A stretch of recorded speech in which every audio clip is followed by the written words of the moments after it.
Sehat, Gus. Alhamdulillah sehat, Gus. Alhamdulillah sehat. Dari Kalimantan Selatan, Kalimantan Timur, Barat, mana ini? Kalimantan Barat ini? Yang biasanya nyala terus mikrofonnya ini. Mana ini? Jangan, Pak Maju kan ada? Wah, enggak, tumben ada.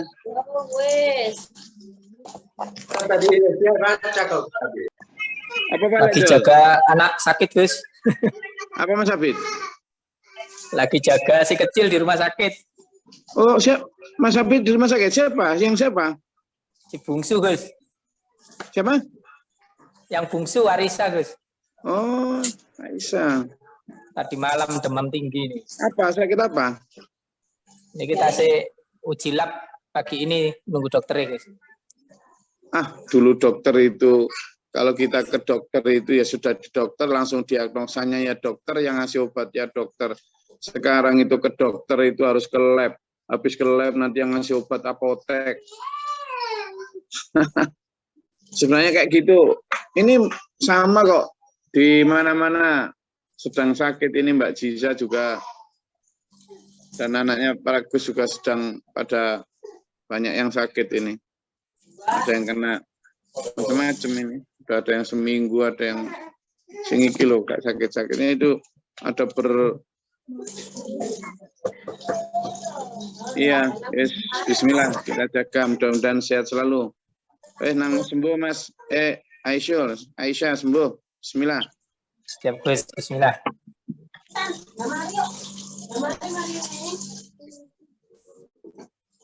Jadi kembali ke ayat ini ya, kita bicara tentang syiar-syiar agama Allah.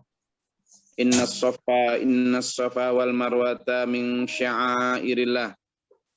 Sesungguhnya Safa dan Marwah itu merupakan satu di antara bagian tanda-tanda syiar agama Allah. Nah, sekarang gini.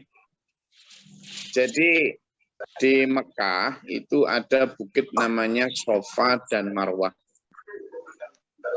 Safa dan Marwah. Dulunya bukit itu yang nggak ada namanya.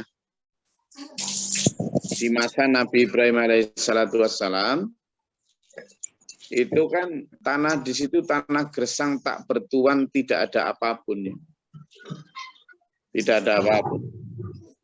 Jadi ketika Nabi Ibrahim alaihissalatu wassalam diperintahkan Allah untuk membawa Ibu Hajar dari Palestina berjalan kaki, bayangkan, dari Palestina berjalan kaki menuju entah nowhere, tidak tahu di mana. Lalu di satu titik Allah menyuruh berhenti, sudah nyampe situ aja. Padahal saat itu Ibu Hajar sedang bawa bayi merah yang masih belum bisa apa-apa. Lalu kemudian Nabi Ibrahim meninggalkan begitu saja. Kemudian Ibu Hajar, masa kamu mau tega ninggalin kami di sini? Boro-boro orang, binatang aja malas ke situ karena ndak ada air, ndak ada apa-apa. Nabi Ibrahim tetap berjalan. Bertanya lagi, kamu benar-benar tega ninggalin kami di sini?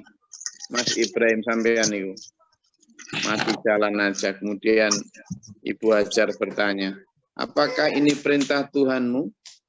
Mantap. Baru Nabi Ibrahim berhenti. Ternyata selama berjalan tadi itu nangis.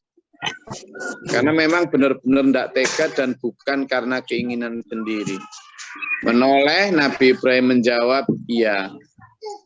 Sudah, dasar memang Ibu Hajar juga wanita sholihah yang taat tunduk pada Allah dan Rasulnya. Begitu dijawab, ya ini perintah Tuhan, maka Ibu Hajar langsung mengatakan sami'na wa ata'na. Ndak bantah lagi. Ndak bantah lagi. Lah ini misale sampean gitu. Sama anak kecil baru lahir terus ditaruh dintah berantah. Kira-kira bojo sampean gimana kan? Marah-marah. Kira-kira suami sampean ngomongi gimana kalau sampean ditinggal di satu tempat tanpa teman, tanpa bekal gitu, kira-kira sampean gimana? Tegomen nggak punya hati. Meskipun meskipun sudah dijawab, ya ini perintah Tuhan, percaya sampean? Nah. Dan jika pun percaya itu perintah Tuhan gitu, itu perintah Tuhan, sampean yo taat. Kalaupun misalnya taat terpaksa apa ikhlas? Jadi ngukurnya begitu. Makanya di sini disebut min sya'airillah. Dari syiar-syiar agama Allah itu agar kita contoh, kita teladani. Bukan sekarang. Coba nanti ya. Setelah ditinggal itu, begitu dibilang, ya ini perintah Allah. Nabi Ibrahim berbalik dan langsung berangkat lagi, ditinggalkan di situ. Sebagai suami, ini bojo cantik, Rek. Bukan kayak bojo-bojo kita. Anaknya pun ganteng dan anak yang sudah ditunggu berpuluh-puluh tahun sebelumnya. Dan begitu punya anak, lebih ganteng daripadanya, jauh.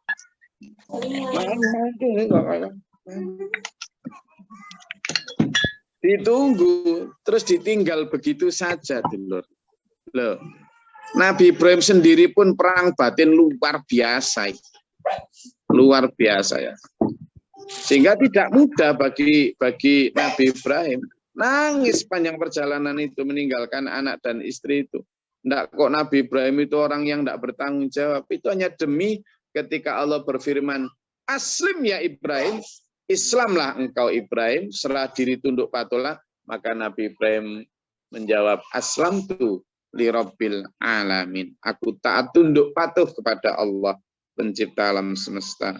Tuhan seluruh sekalian alam. Sudah, begitu taat tunduk patuh ya dilaksanakan. Bahkan ketika diperintah untuk meninggalkan anak istrinya di padang pasir itu. Nah, setelah Nabi Ibrahim pergi, galaulah Ibu Hajar ini.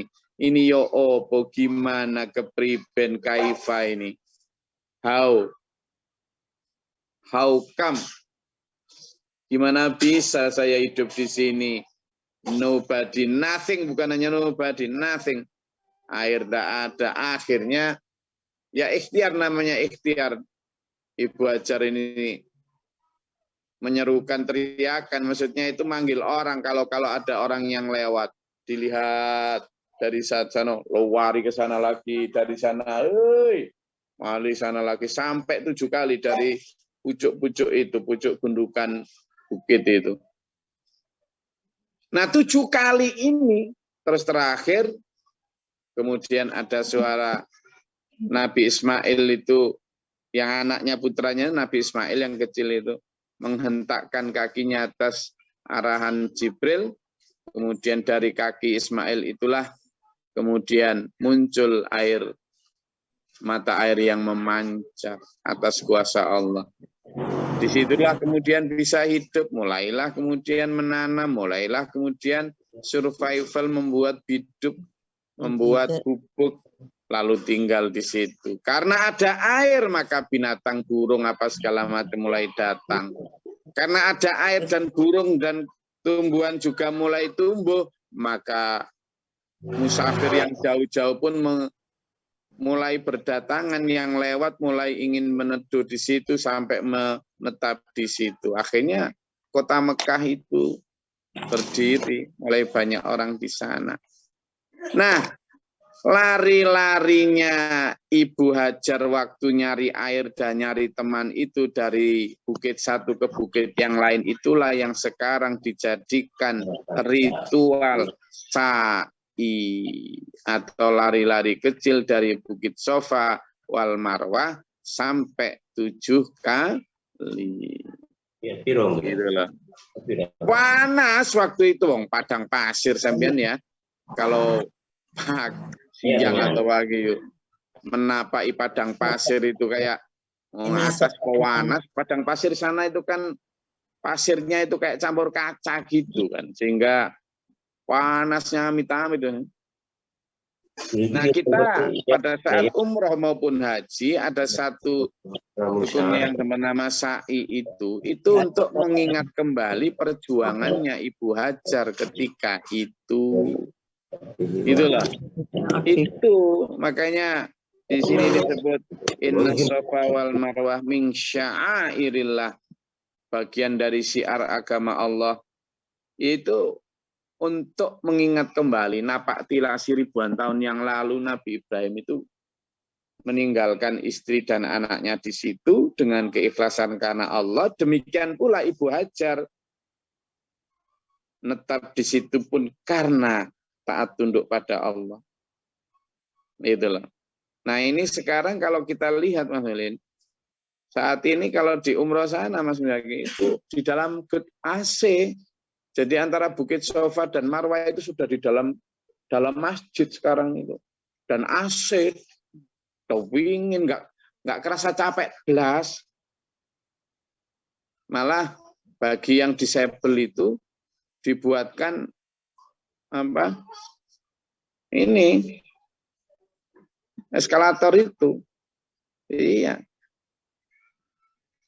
Nah, ada yang kadang nakal itu yang nggak disabel pun lewat situ, jadi berhenti gitu aja udah nyampe sana, ini nyampe sini lagi. Jadi kadang kehilangan makna jadinya, apalagi misalnya yang malah ndablek lagi itu selfie.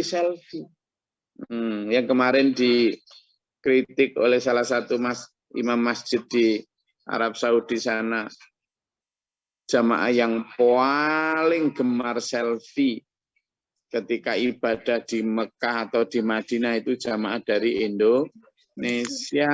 Alah, malu-maluin bener. Di Ka'bah cekrek. Kadang ya kemudian broadcast bentar untuk TikToknya, untuk Instagramnya. Alhamdulillah karena Allah kita berada di sini. Padahal sedang ria. Nah itu jangankan kok khusyuk. Nah ini loh.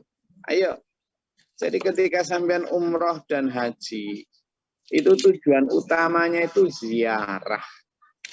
Ziarah menapak tilasi kisah sejarah perjuangan para orang-orang soleh dan solihah terdahulu dari Nabi Ibrahim alaihissalam sampai nanti ketika ziarah ke Madinah. Jadi di Madinah itu bukan satu di antara rukun maupun syarat haji loh ya, enggak ada. Sebenarnya haji itu ya cuma ke Mekah itu, dan haji itu sebenarnya ritual rukunnya itu hanya sekitar 4 harian lah. 4 hari sampai 6 hari kalau sama istirahatnya. Segitu aja.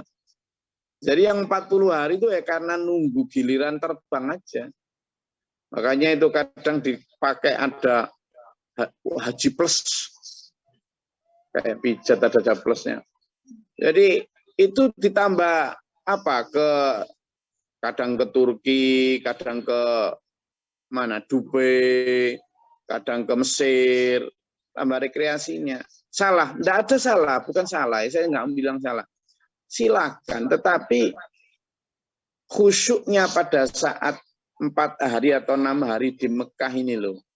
Mbok ya murni benar-benar di situ. Nanti akan kita pelajari itu bagaimana haji itu sampean itu benar-benar enggak boleh jidal, enggak boleh rofas. Ya kan? Itu artinya apa? Enggak boleh dicampuri dengan, bahkan jangankan kok sampai selfie yang enggak karu-karuan. Sampean tukaran debat berselisih pendapat sampai ngotot itu aja loh, itu bisa merusak nilai ibadah haji. Jadi pada saat haji, terutama setelah sampean ihram itu benar-benar nggak boleh berkata kotor, nggak boleh saling ontok-ontokan omong, nggak boleh. Benar-benar harus digawe wirid, bertasbih, bertahlil, bertakbir, bertahmid, ikut tok beristighfar. Ngono. Jadi saya tidak mengecilkan arti banyak orang yang juga insya Allah bisa khusyuk. Tapi yang belum khusyuk ini loh saya ajak benar untuk ayo kita coba kalau memang sampean nanti akan umroh atau haji bagi ini yang mau berangkat, fokuslah pada itu. Jadi kita ke sana itu aslinya ziarah. Makanya Rasulullah Muhammad SAW itu haji cuma pernah sekali. Padahal Rasulullah loh, haji cuma sekali. Sekali toh. Padahal pencetus haji ya toh. Dan menetapnya di Madinah. Ya kalau memang itu afdolnya berkali-kali, tentu Rasulullah akan melaksanakan berkali-kali. Enggak Rasulullah. Bahkan setelah penaklukan kota Mekah, Rasulullah itu ya enggak kok terus menetap di Mekah, enggak. Padahal itu tempat lahirnya Rasulullah dan tempat Baitul Mukarram di sana. Tapi Rasulullah balik ke Madinah. Artinya apa? Haji itu penting dan menjadi satu di antara rukun Islam. Tapi satu-satunya rukun Islam yang ada kalimat istata'ah atau jika mampu ya hanya haji. Artinya apa? Itu menjadi rukun ketika sampean mampu. Ketika tidak mampu ya tidak apa-apa. Dan mampu itu diukur dari dua. Mampu secara finansial dan mampu secara sosial. Sampean punya uang 50 juta, sekarang sudah bisa haji. Itu namanya mampu secara finansial. Tapi ingat, sampean harus mampu secara sosial. Artinya apa? Sampean itu benar-benar sudah melaksanakan kewajiban-kewajiban sosial sampean.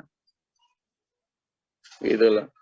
Sampean haji, tapi pelitnya setengah mati membiarkan ada tetangga sampean sampai sakit, tidak bisa berobat, apalagi sampai anaknya atau apa mati kelaparan, haji sama nggak jadi. Kalau zaman berangkat dengan kondisi seperti itu namanya tidak mampu secara sosial. Lalu ada juga mampu secara syar'i. Apa? Sampean itu harus menunaikan haji itu benar-benar ketika sampean itu sudah tidak punya tanggungan-tanggungan lain. Gitu loh. Duluan mana kewajiban melunasi hutang daripada kewajiban haji? Ya melunasi hutang. Melunasi hutang. Gitu loh. Sehingga kesempurnaan haji itu sebagai sempurnanya rukun Islam itu benar-benar setelah kita memang mampu. Makanya di situ hijjul bait itu manis tata'a bagi yang mampu. Itulah kenapa Rasulullah tidak mensyaratkan berkali-kali dan ketika benar-benar sudah longgar waktu itu ya kalau longgarnya Rasulullah malah lebih ketat lagi ketika sudah tidak ada lagi perang atau sedang apa segala macam sehingga secara waktu, secara kesempatan itu benar-benar longgar. Nah itu baru Rasulullah. Makanya Rasulullah haji itu ya pada saat mau akhir-akhir misi kerasulan beliau, makanya ada terkenal haji wada itu, gitu ya. Jadi ayo kita benar-benar nikmati haji itu sebagai sebuah rukun dari rukun tamamnya Islam. Iya, makanya dulu Pak Guru Muhtar itu ketika akan diberangkatkan oleh seorang bupati di sana, Pak Muhtar, mari saya hajikan. Siapa? Ya Pak Muhtar, satu saya aja. Ya iya, enggak lah. Saya masih banyak anak-anak yatim yang perlu saya rawat dan membutuhkan biaya. Mana sampean kalau memang mau bersedekah yang mau untuk biaya haji saya itu dipakai untuk konsumsi dan sekolah serta akomodasinya anak-anak yatim yang saya rawat sini biar saya berikan mereka. Bupati tahun berikutnya lagi datang lagi. Ya sudah Pak Muhtar kalau gitu bersama istri lah kita berangkatkan gratis. Ya bersyukur, alhamdulillah. Tapi kayaknya sekolah itu, madrasah kemarin itu hampir roboh itu. Kalau memang gitu ya biar dipakai itu lagi. Wah, ya enggak bisa Pak, ini memang biaya untuk haji. Ya enggak bisa, enggak apa-apa. Akhirnya ya enggak diberikan banyak. Akhirnya ganti bupati. Ketika ganti bupati juga gitu. Ada yang nawari Pak Muhtar. Wah, saya kalau sampean memang mau nawari haji, ya gini aja dah. Hajikan 15 orang. Yang 5 dari saya sama keluarga, yang 10 itu ya para ustadz atau para fakir miskin yang nggak mungkin bisa haji itu loh, sampean mampukan. Jadi kami ber-15 itu. Kenapa? Karena buat saya haji itu kenikmatan selain tentang ibadah. Nah, saya itu tidak terbiasa kalau dapat nikmat nggak bagi-bagi itu. Sehingga buat saya kalau haji itu saya juga harus membagi kenikmatan. Atau kalau mampu ya 25, 10 keluarga saya, 15 sama orang-orang fakir miskin atau ustadz-ustadz yang berjuang di daerah-daerah pelosok itu. Wah, lah segitu gimana, ya nggak gimana-gimana. Jadi itu satu kenikmatan juga yang harus dibagi dan akhirnya alhamdulillah kesampaian dengan biaya sendiri full, biaya swadayanya Pak Guru tahun 2016 itu akhirnya kita daftar 5 orang dari keluarga, kemudian ada 18 orang waktu itu berangkat, 10 orang atau berapa itu dari para sesepuh SPMA yang berjuang di Kalimantan, yang berjuang di mana itu, di Sumatera, segala macam itu, dan orang-orang yang jelas tidak mampu secara finansial, itu akhirnya dihajikan Pak Guru itu. Jadi, orang berapa? 18 waktu itu. Jadi, tahun 2006 tetap itu menjadi rukun Islam memang, tetapi itu tadi, syarat sosial, syarat syar'i, syarat bahkan syarat mental ya. Tidak hanya syarat secara finansial. Karena kalau syarat secara finansial banyak orang mampu. Banyak. Sekarang aja haji sampai kuota kurang-kurang loh ya toh. Kalau nggak salah sekarang haji itu nunggu antrian aja yang di Jawa itu ada yang 25 tahun. Lah kalau dia daftarnya umur 60 apa gak wis. Nah, iya, gitu loh. Makanya itu menjadi syarat rukun atau menjadi rukun Islam, tapi ya dengan syarat-syarat tadi. Manistato'a itu prasyarat mampu. Ya, jadi kita itu. Ya, kemarin guyon-guyon saya tawari Mbak Rida, Mbak Erna ini untuk haji tak bilang gitu. Biar dipanggil haji kamu. Tak guyon gitu. Biar kamu dipanggil Bu Hajah. Biar kamu dipanggil gitu. Mau haji tak bilang gitu. Iya. Terus katanya yang satu dijawab, sikil kulinu. Jadi itu ya kalimat min sya'airillah itu. Makanya di sini disebut faman hajjal baita aw i'tamara fala junaha alaihi ayyat tawafa bihima.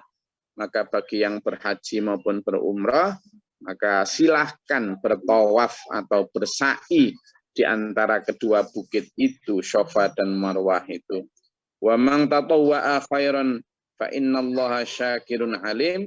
Dan barang siapa yang bersukarela mengerjakan kebaikan, maka Allah itu maha bersyukur. Ya. Allah loh maha bersyukur. Yang dimaksud maha bersyukur apa? Maha membalas. Jadi yang dimaksud syukur itu apa? Membalas. Karena kita itu beribadah kepada Allah, maka bentuk terima kasih atau syukurnya Allah itu dalam tanda kutip adalah memberi pahala ke kita. Nah kalau gitu, kita ini dalam bentuk syukur kepada Allah, itu bentuk kita memberi Allah apa? Kalau Allah itu Mas Elin, kalau kita sholat, itu kan ibadah.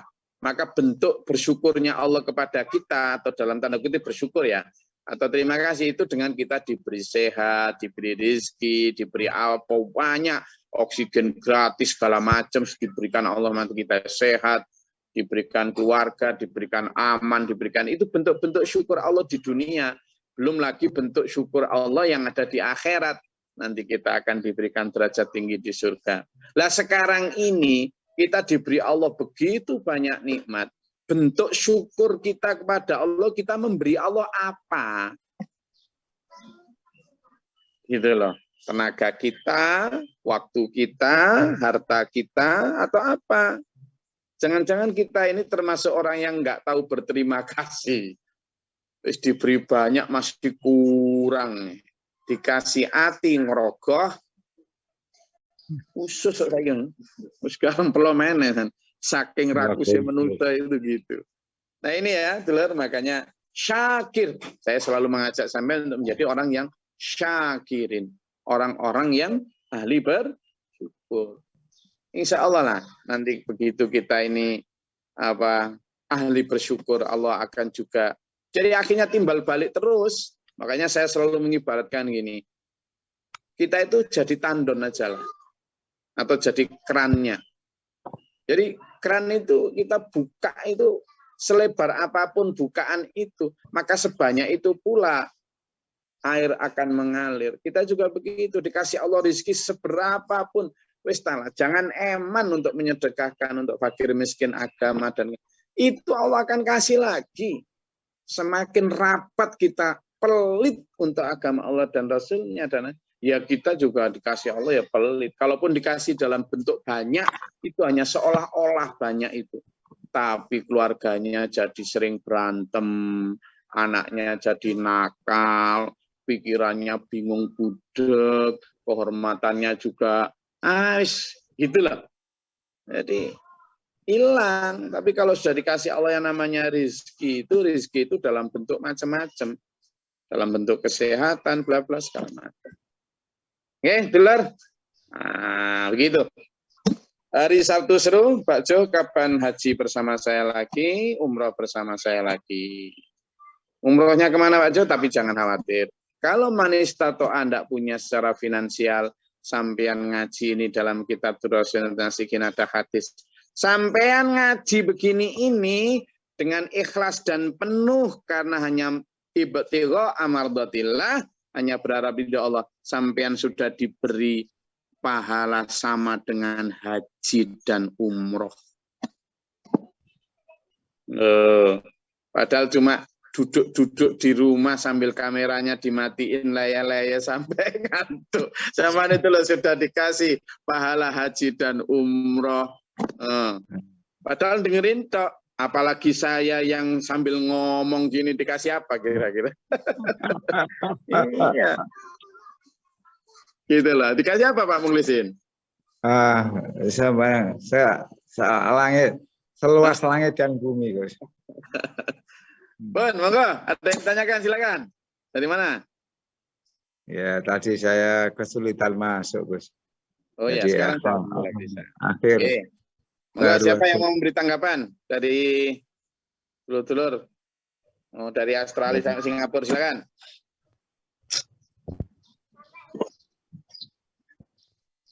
Izin, Gus. Silakan, monggo Bu. Assalamualaikum warahmatullahi wabarakatuh. Waalaikumsalam warahmatullahi wabarakatuh.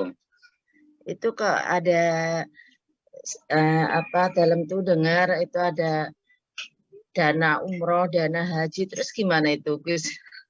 Hukumnya? Oh ya. Sampean tanya yang nyerempet-nyerempet ini. Jadi saya termasuk orang yang harusnya ya dana haji, dana umroh itu harusnya dikembalikan untuk kepentingan umat ya. Kepentingan umat atas persetujuan umat, tetapi ya atas persetujuan umat. Harusnya dana itu diparkir di sana untuk kepentingan, karena itu kan uang titip itu. Nggak boleh sebenarnya dipakai untuk sesuatu yang di luar kepentingan agama. Itu pendapat saya. Kenapa? Karena itu uang umat dan umat tidak pernah ditanya boleh enggak ini dipakai? Enggak pernah ya. Itu kan budget standby, budget nganggur karena orangnya masih nunggu haji. Itu loh. Nunggu haji. Gimana kok kemudian itu diinvestasikan lalu hasil investasi tidak tahu sang pemilik itu. Jadi udah nggak usah dibahas, ditungakno wae gitu kan. Didongakkan aja. Soalnya apa? Kalau sudah urusan uang Bu Soekarta, memang kalau sudah uang itu nggak usah nyala-nyalain pemerintah lah. Nggak usah pemerintah. Kita pun kalau sudah urusan uang, itu sudah repot sudah. Makanya tadi malam saya sampaikan di kajian itu, ada dua hal yang sampean harus jauhi betul kalau mau masuk surga. Karena apa? Dua hal ini tidak mungkin orang kalau punya itu bisa masuk surga. Pertama adalah sombong. Sombong itulah yang membuat iblis terlempar dari surga. Ya, sombong. Lalu kedua apa ya? Hubudun. Ya.